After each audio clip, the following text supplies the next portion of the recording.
নমস্কার বন্ধুরা, দেখুন আজকে আমি কি রান্না নিয়ে এসেছি আপনাদের কাছে। এই যে কুচে মাছ, এই যে কুচে মাছ, অনেকে এই মাছটাকে পাকাল মাছও বলে। এই দেখুন মাছটা আমি ভেজে রেখেছি, আর কিছু পাবদা মাছও নিয়েছিলাম, কেন আমার মেয়েরা খায় না তো ওই মাছটা, ওই জন্য একটু ভাজায় রেখে দেবো। আর এই দেখুন কুচে মাছ কী দিয়ে রান্না করবো, দেখুন এই যে আলু কেটে নিয়েছি, বেগুন, এই যে ডাঁটা দিয়ে রান্না করবো। প্রথমে আমি ফোড়ন দিয়ে নিই, এই যে তেলের মধ্যে তেজপাতা আর গোটা জিরে, গোটা জিরে ফোড়ন দিলাম। এবার তেলটা, এবার ফোড়নটা যখনই ভাজা ভাজা হয়ে যাবে তখন আমি আলু আর ডাঁটাটা ছেড়ে দেবো।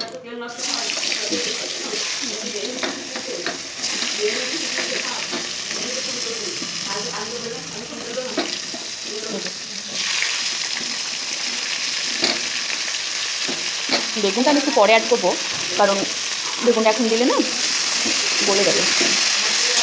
ডাঁটা আর আলুটা আমি আগে ভেজে নেব। এর মধ্যে একটু হলুদ দিয়ে দেবো আর একটু লবণ দিয়ে দেবো।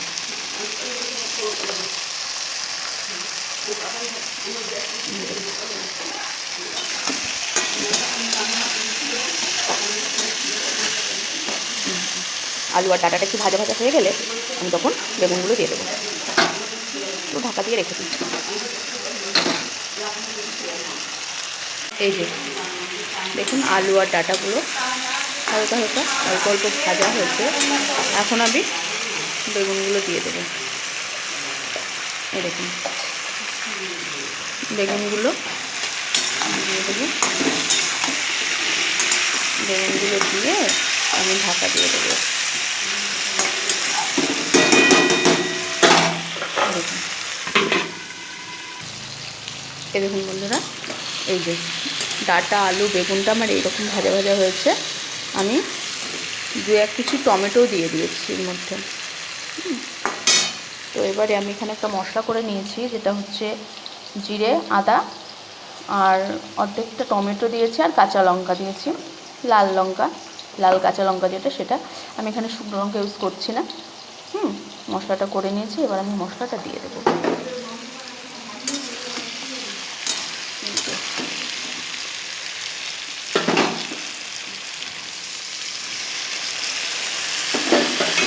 মশলাটা দিয়ে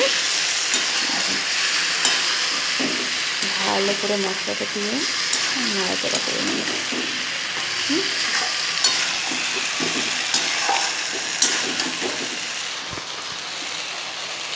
মশলার বাটিটা ধুয়ে একটু জল আমি দিয়ে দেবো, নাহলে মশলাটা পুড়ে যাবে। এই দেখুন মধ্যে আমি হলুদ দিয়ে দেবো।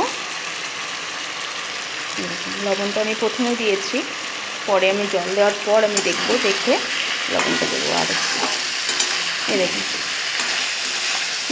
মশলাটা এইভাবে আমি কষিয়ে নেব। আমি এখন ফুল স্পিড দিয়ে দিয়েছি গ্যাসে। মশলাটা আমি ভালো করে ভাজা ভাজা করে নেব।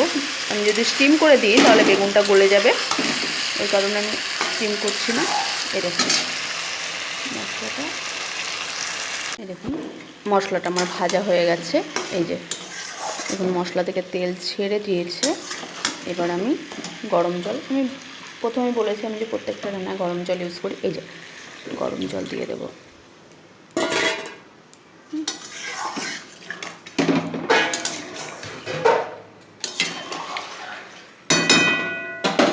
এবার আমি মাছগুলো দিয়ে দেব।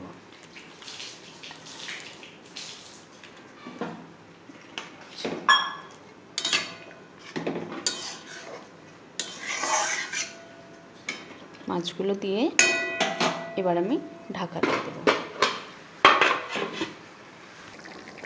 এই দেখুন বন্ধুরা, আমি 10 মিনিট পর আবার ফিরে এসেছি। এই যে আমি গুচে মাছের মধ্যে, আমার শাশুড়ি বললো, বৌমা মাছ পাবদা মাছ ভাজা না রেখে তুমি ঝোলের মধ্যে দিয়ে দাও, দেখো ভালো লাগবে। আমি মেয়েদের জন্য পাবদা মাছ দুটো রেখেছিলাম, সে দুটো ঝোলের মধ্যে দিয়ে দিয়েছি। এই দেখুন মাছগুলো গোটা গোটায় রয়ে গেছে। এই দেখুন হয়ে গেছে ঝোলটা। এবারে আমি নামিয়ে নেব, আর বেশিক্ষণ ফোটাবো না। এবার আমি নামিয়ে নেব। এই দেখুন বন্ধুরা, আমার মাছের ঝোল কিন্তু একদম রেডি। দেখুন কালারটা দেখুন।